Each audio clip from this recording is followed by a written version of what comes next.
नमस्कार दोस्तों, आज इस वीडियो में हम आपको पितृपक्ष की कहानी सुनाएंगे। पितृपक्ष की पौराणिक कथा के अनुसार जोगे तथा भोगे दो भाई थे। दोनों अलग अलग रहते थे। जोगे धनी था और भोगे निर्धन। दोनों में परस्पर बड़ा प्रेम था। जोगी की पत्नी को धन का अभिमान था, किंतु भोगी की पत्नी बड़ी सरल हृदय थी। पितृपक्ष आने पर जोगी की पत्नी ने उससे पितरों का श्राद्ध करने के लिए कहा, तो जोगे इसे व्रत का कार्य कहकर टालने की चेष्टा करने लगा। किंतु उसकी पत्नी समझती थी कि यदि ऐसा नहीं करेंगे तो लोग बातें बनाएंगे। फिर उसे अपने मायके वालों को दावत पर बुलाने और अपनी शान दिखाने का यह उचित अवसर लगा।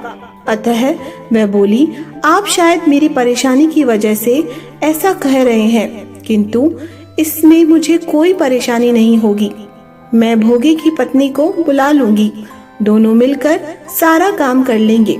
फिर उसने जोगे को अपने पीहर न्योता देने के लिए भेज दिया। दूसरे दिन उसके बुलावे पर भोगे की पत्नी सुबह सवेरे आकर काम में जुट गई। उसने रसोई तैयार की, अनेक पकवान बनाए, फिर सभी काम निपटाकर अपने घर आ गई। आखिर उसे भी तो पितरों का श्राद्ध तर्पण करना था। इस अवसर पर न जोगी की पत्नी ने उसे रोका, न वह रुकी। शीघ्र ही दोपहर हो गई। पितर भूमि पर उतरे। जोगे भोगे के पितर पहले जोगी के यहाँ गए तो क्या देखते हैं कि उसके ससुराल वाले वहाँ भोजन पर जुटे हुए हैं। निराश होकर वे भोगे के यहाँ गए। वहाँ क्या था, मात्र पितरों के नाम पर अगियारी दे दी गई थी। पितरों ने उसकी राख छाटी और भूखे ही नदी के तट पर जा पहुँचे। थोड़ी देर में सारे पितर इकट्ठे हुए और अपने अपने यहाँ के श्राद्धों की बड़ाई करने लगे। जोगे भोगे के पितरों ने भी अपनी आप बीती सुनाई। फिर वे सोचने लगे, अगर भोगे समर्थ होता तो शायद उन्हें भूखा न रहना पड़ता, मगर भोगे के घर में तो 2 जून की रोटी भी खाने को नहीं थी। यही सब सोचकर उन्हें भोगे पर दया आ गई।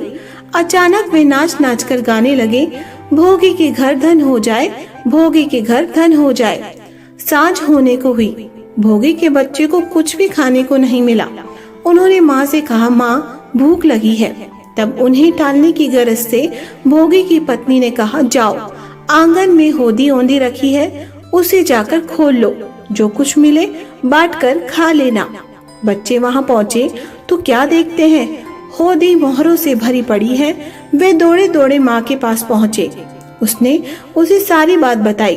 आंगन में आकर भोगे की पत्नी ने यह सब कुछ देखा तो वह भी हैरान रह गई। इस प्रकार भोगे भी धनी हो गया, मगर धन पाकर वह घमंडी नहीं हुआ। दूसरे साल का पितृपक्ष आया। श्राद्ध के दिन भोगे की स्त्री ने 56 प्रकार के व्यंजन बनाए। ब्राह्मणों को बुलाकर श्राद्ध किया, भोजन कराया, दक्षिणा दी। जेठ जेठानी को सोने चांदी के बर्तनों में भोजन कराया।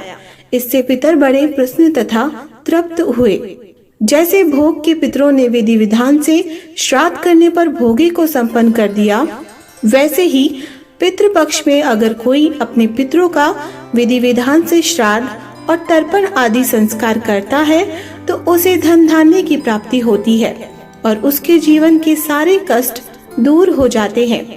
हे पितर देवता, जैसे आपने भोगे पर अपनी कृपा की, वैसे ही श्राद्ध पक्ष में आपके निमित्त पूजा पाठ करने वाले, ब्राह्मणों को दान दक्षिणा देने वाले, इस कहानी को कहने और सुनने वाले सभी पर अपनी कृपा करना। कोई भूल चूक हुई हो तो माफ करना।